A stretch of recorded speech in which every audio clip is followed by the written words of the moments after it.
I don't think that the sort of centralized education, the traditional model of education, is ever going to be an ideal, what do you say, like medium for sort of actually informing people about these sort of like what needs to be done environmentally, because even if they sort of on paper are teaching about ecology, it's still the way it's all set up, it's still breeding the sort of like mindset of listen to the authorities and don't think for Right. yourselves. And I think that's really core of the problem. So it definitely could be accelerated by an acceleration of the open education movement, because that's Okay. about people who know things sharing it with other people without any boundaries, and that's inherently more cooperative and interactive, and getting people more involved with the subject of what they're learning. So if you teach environmental awareness in this way, then it's much closer for such people to then become activists about it, because it's not just like somebody boring them to death in a classroom about it that they can't escape, but it's that they get. I think it would be like better level of understanding of what the issues are, but also in a context Mm. of personal empowerment and taking action, not in a passive environment of just learning theory about it. And also, Okay. it's like inherently would be a network of people who cooperate beyond the education. That's why I'm saying like a All right. movement. Like I think like what really has to happen for that to be quick enough or be like as fast as it ideally could be is for people to use networks, fundamentally use the internet, which is the first global technology, and Mm. through that to actually become more and more and more interconnected in learning and action, and Mm. so that they're sort of they become organized instead of just separated and thinking of their own just individual concerns, but Okay. inherently being connected worldwide, because that's the main benefit. Is like most educational systems are national, and so you're sort of keeping people inside of their national bubble, and whatever only is locally problematic in their area.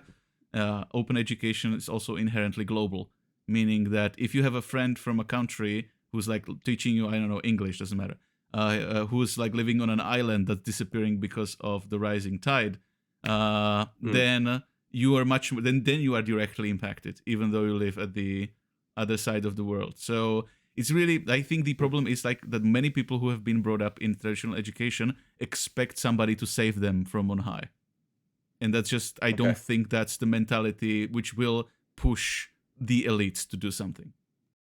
No, we've got to educate people again to pick themselves up by their bootstraps and be part of the solution, right? And be self-sufficient to the point that they're trying to make a difference. They're trying to progress. They're trying to be motivated. They're trying to learn what they can do. Um, so you said something that I think is really actually very cool, a very interesting idea. So let's just say, for argumentative sake, that every single person in the world had, say, two or three, maybe even just one, maybe five friends from different areas around the world assigned to them somehow, or they're connected somehow. I mean, maybe they find them themselves. Maybe there's some kind of process. But say we encourage everyone in the world to have 2 to 5 friends that they never knew before, and they're supposed to, and they have to, or they don't have to, but they're strongly encouraged to at least meet with that friend for an hour or two a week, and try to educate each other on, could be literally anything, I guess, and just kind of made that a part of the education system, to just learn from different people from different perspectives. And it could change as often as you like. If you happen to have a good connection with somebody that you feel like you're both teaching each other and learning a lot, you can kind of continue to expand it. And if you feel like you're not getting anywhere, you maybe apply for a new friend or a new companion. What's the best word we called? A motivator or a mentor, co-mentorship? We came up with a word with what we had. What was the word we had? Remember? It was some No, no, I don't collaborator. think we figured it out. Maybe it was a collaborator, some kind of collaborator where you're just pushing each other to learn, and you're pushing each other to motivate each other, right? So would that work? Could that work theoretically as an education system? Well, I don't think you can assign friends. That can't be formalized for it to Okay. work. Although, Yeah. if you have educational systems of today, you are forced to be in classes with like a Group group of work. You people force based group on work. some arbitrary Right. criteria. And you could definitely change that up if you like. It's already okay to put somebody in a class with 29 strangers from their same year of birth, from their same geographic local area. Then you can have a different rule that if it's like an online educational system, that people will be paired up based on different arbitrary, ultimately, criteria.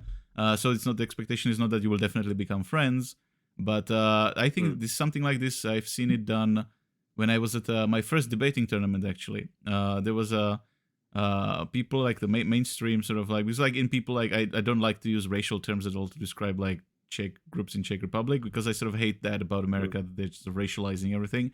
When I just like, from my point of view, it's like just people are people and they just don't care what they look like. And of course somebody with like a critical race theory degree would like criticize me for like, of course I'm a cis white male, so I can afford to not see color or something, and that's just my like subtle form of racism. Or like, oh, okay. It's just there were Roma people, just like one of the main minorities in the Czech Republic, were involved in the debating tournament, which normally wouldn't get there organically, I guess, because it's debating is more of like a elite schools thing. Like a gymnasium actually is like a elite type of high school, which I went to in Czech Republic, and it's most likely students from this kind of school who will be involved in special activities, special educational competitions and stuff. So there was an opportunity to bring people together from different camps.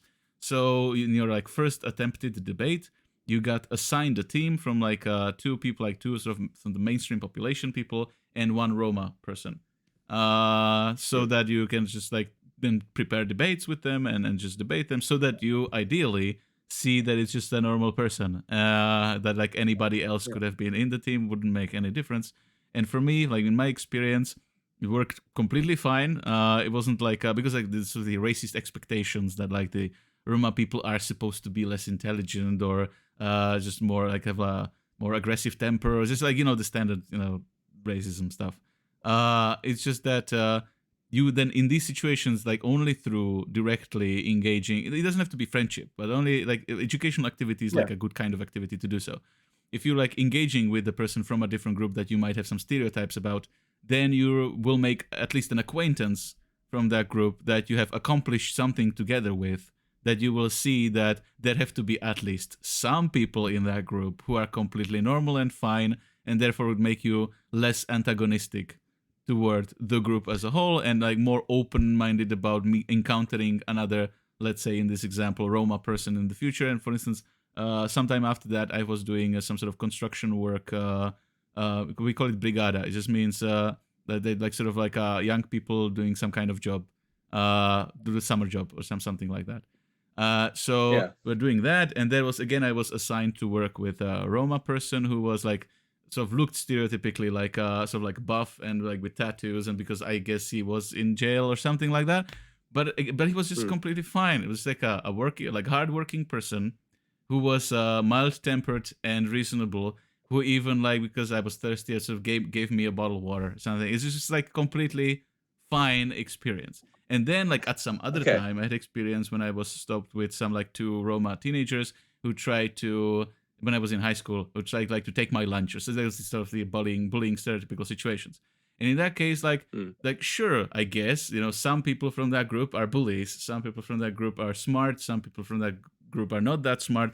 It's almost as if it was like all other groups, and you should maybe more care about like if that person looks like, oh, this is a bully, versus like what is the color of their skin, type thing. So like I would want to avoid bullies, not people like of a particular color, because I think most of them will be bullies. So in that sense, like if you can definitely create a situation.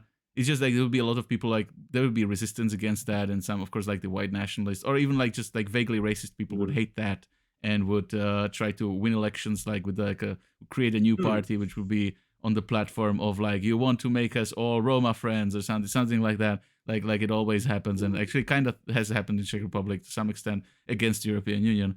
But it's like you can do that. You can have different criteria, which just shouldn't probably be. Like it has to be specific, like ethnic people or something, so that it's not like inflammatory in a sense to some certain groups of population who haven't gone through the experience of realizing it's fine yet. So it has to be just not the same age. Like so, like ideally something very different than same age local area. So it's like get as far Right. from that as possible, because then you get to know people from different age groups and different parts of the world with completely different interests and whatever. So the connective tissue that would make sense. You can make it based on. That's why big argument for open education is that sort of it can happen. It should be happening all the time spontaneously in open education system, where people are just getting into cohorts based on shared interests, because that's the best Right. way to create a group of people who, if you just make it international, the learning program, then the likelihood that it will be comprised of people from different different countries, different parts of the world will be very high. Interesting. I got the wheels spinning here a bit in my head. So, this is pretty interesting. So let me think about it from the perspective of, did you ever have like a pen pal growing up? Pen pals used to be a big thing. I don't know if they are anymore. No, because I am an extreme individualist and I have always done stuff on my own, but I can definitely think of something like this being an equivalent, even though it's way easier with the internet. It's definitely way easier. So I'm just trying to ration, the value of something like a pen pal, and how it's evolved through the years. So the older generation might understand pen pal more when they actually used to write letters and things, and you used to really look forward to those letters. I had a couple of pen pals growing up. It was quite a fun thing. You might write one letter a month, but you'd really look forward to getting it, and you'd try to write something fun back, and it turned into a real, emotional experience. That was something you'd look forward to. So from the same perspective, to try to encourage more collaboration between people and different groups, different ethnic groups, different backgrounds, I think it's a very, very worthy goal to encourage people to broaden their horizons, right? So if you were to say somehow have some kind of international education initiative, a little bit like the exchange students, right? I mean, we have lots of exchange students coming back and forth between countries, and a big part of that is to try to bring some of their culture into our schools so that we can understand that culture, and vice versa, and send our people over there. But what if you did that almost for everybody? If you had like a class that was almost a required class where your whole class is just, maybe it's assigned, maybe it's not, but it's 1 hour a week with somebody from a different background, and your assignment together, you'd both have to have, I guess, a similar assignment for the other person, or maybe the other person volunteers to be part of a educational group. But the point is, you both have to be kind of getting something out of it. You both have to be trying to learn something, maybe some kind of assigned experience, as simple as, what would you guys do to make the world a better place? How would you help the world? Just a simple question that everybody kind of starts with as a class. And then you basically have to write a report on your interaction with that person, what you learned from that person, and what actions you're going to take to make yourself a better person because of that. If you had specific set of criteria that you're trying to kind of follow with that person and learn from that person, I think that could be really good. I think it could actually be a really good educational initiative that pretty much any school in the world could sign up to.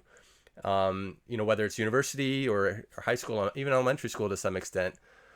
Does that make sense? I'm kind of just playing with ideas well, that's here. The thing. I think like one of our sort of fundamental clashes is really between my anarchism, and I'm not sure how to exactly describe your position, but it clearly doesn't sound like anarchism. Is that like you would try to find a way how to reform the current system that's centralized and more of a top-down? And of course, a reform that would make it better is desirable, because like one of the things that reasonable anarchists actually support is gradual improvement. It's not like about like let's like burn everything down, like throw bricks at everything and then just rebuild it from there. No.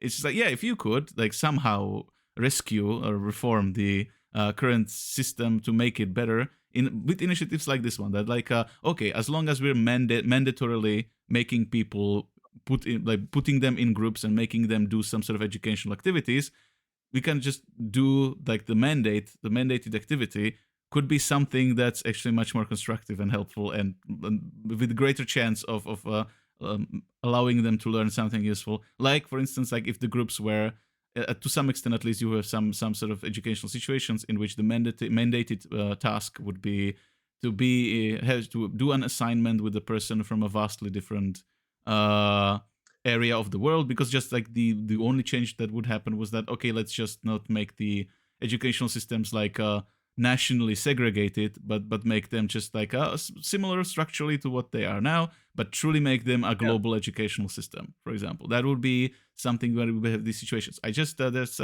like one upside and one potential downside. The upside is like even some corporations have realized you have sort of diversity and inclusion initiatives which are based on some science that indicates that you always get to better results, or very likely to get to better results, if you have a group of people that has diverse backgrounds. Because what that means is like again the exact opposite of everybody from my local town of the same age. It's like literally that's the worst. Like the standard in the world, throughout the world, is literally the worst, scientifically probably. So the opposite of that is like a group of people, everybody from a different background, including age or gender or whatever diversity metric you want to use. I just would have a bit of an objection, like what their perception of their gender is, like if it's like a normal female, normal male, or one of the other potential options. That by itself doesn't help in this context, because that doesn't impact necessarily. I would say that. Like we could argue that like the people have a different experience, but it's like a gender is very biologically determined thing.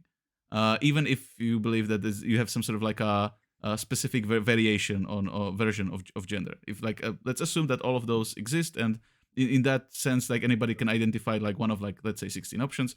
In that sense, the person who's basically female, or basically any of the like 15 other ones apart from white guy, all those essentially have the same sort of shared experience. So it's like you don't have to micromanage it to, meaning that like the experience difference would be I'm sort of like this sort of dominant social kind of person versus I'm not the dominant social kind of person. So in that sense, like what's terrible is like if you have a group full of just white guys, especially of the same age, that's really zero diversity there.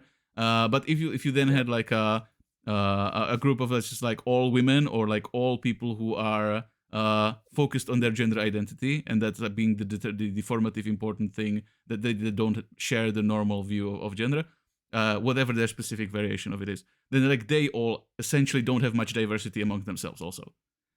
So what you want is like it definitely makes a lot of difference if it's from a different nationality, like different country, different part of the world. That's like in terms of the actual diversity is way more than that you have also female from your own country. So like that's the important thing is that or if they are from different country, but they are like in a growing up as like an American family that lives in that country, then it's also not very diverse from just other kinds of Americans, like just other Americans that you would have. So it's makes sense if you have an actual diversity of backgrounds and thought, because that's also like which is sort of overlooked often, which sort of irritates me. And but whenever a white guy points it out, then that's just the critique. It's like it's just white guy just trying to defend white guyism. But it's that the important diversity, that's the most important one, is diversity of ideas and thought, which are independent of gender or nationality or whatever. You can have, that's like more of a point of view on the world, like cultural, literature, philosophy. And in that sense, anybody from any background can have any unique way of thinking. That's just their own. So that's sort of a purely individualist divergence in intellect. So that's, I would argue, the most important aspect of it. But okay, if you want to be like to mix it up with like nationalities and ethnicities and gender, sure. So if you have this sort of this kind of environment, then it's vastly more diverse than the classical classrooms in most schools in the world. And there's some science that suggests, and that's why some companies are trying to hire more diversely. It's not just because like there's some sort of pressure, cultural pressure to do so, but also because there's benefit to it in terms of like innovation and creativity and adaptability and sort of measurable practical factors. So that's the upside.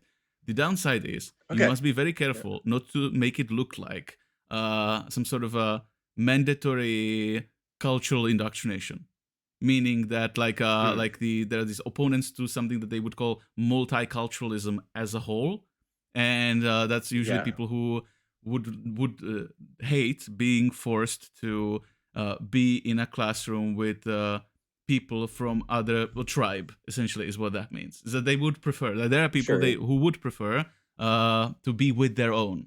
And that's just like a natural preference of certain percentage of people. So if you make a system where you make it completely mandatory, then it would really anger a certain percentage of the population who would very much like to opt out of that. And I would argue, if somebody really wants to opt out, to let them opt out of that. Because that's sort of, again, the anarchist speaking and the open education sort of philosophy speaking. But it's definitely good to encourage it. And if the system was, in majority of the system was working this way, that would be awesome. You don't have to force the remaining 20% of people to be indoctrinated from their point of view.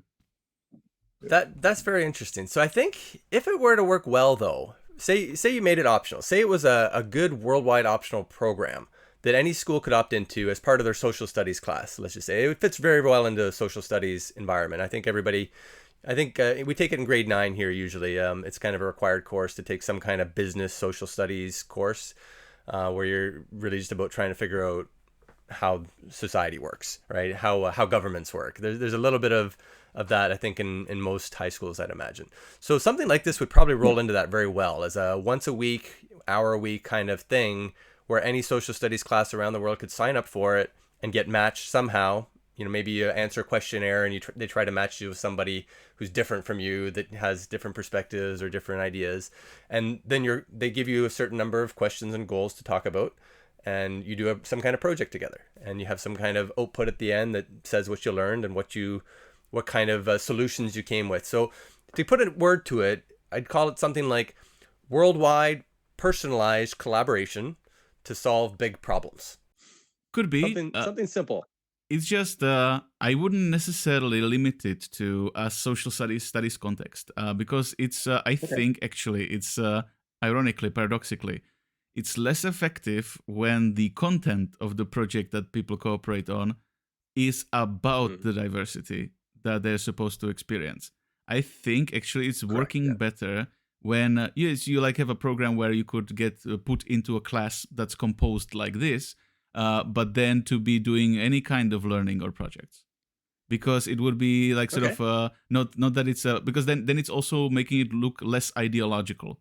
That is like less like multicultural propaganda or whatever. It's not like it's not that you're doing it primarily or 100% to broaden someone's like horizons of like understanding other cultures. You're just making it so that you believe that a diverse collective, whatever task they're working on, have a better chance of being better at it. Okay. So you're saying that even if we're just learning math or something, it'd be better for me to learn math with somebody on the other side of the world versus someone in my own group. Definitely much greater potential for it to be more enriching socially and culturally. That's obviously the case, whatever the task is at hand, because that's just the thing that's happening anyway. But during that, you get the opportunity to get to know somebody from other culture quite well, especially if it's a challenging problem. But also, because there really is science that they will probably be more effective at it than if it was somebody who thinks exactly like you. I actually really like this. So the idea we're talking about is some kind of a study partner from some other background, from some other culture. So historically, we've always had study partners in our class. They're sitting next to us. They've got lots of drama behind them. Maybe they're more popular than you or less popular or whatever it might be. There's all these internal things that make it complicated to be their partner. Whereas if you just had a study partner from around the world somewhere, you could definitely avoid all that personalized drama. You're just, you're assigned together. You're making the best of whatever class you happen to be taking together. And you're literally just trying to help each other through that class. And it would have to be, I think, it'd have to be optional so that both people are actually doing it and they want to be doing it. No one's ever forced into it. Yeah, that's because that's you've just touched on like several big problems from the anarchist point of view about centralized mandatory education, because it's not a problem that you have institutions like schools. The bigger problem is that they can't be opted out of, or that the tasks that you're presented with you can't opt out of. That you have no control over what kind of study group you will have. It's like very little control. And also another problem is if you then force everybody to be at the same physical location, there's like the 30 people from the same year of birth to be essentially forced to be together, dealing with each other in an environment. It's kind of like a prison a little bit. That you have to be there. Somebody's like watching over you the whole time, telling you what to do all the time. then that's sort of what's creating those like traditional high school power dynamics and drama. Because like it's like you've I like touched on, it. like if it was somebody from the other part of the world who you're not forced to be with for the next 12 years or something in the same building every day, then it doesn't create those unhealthy dynamics.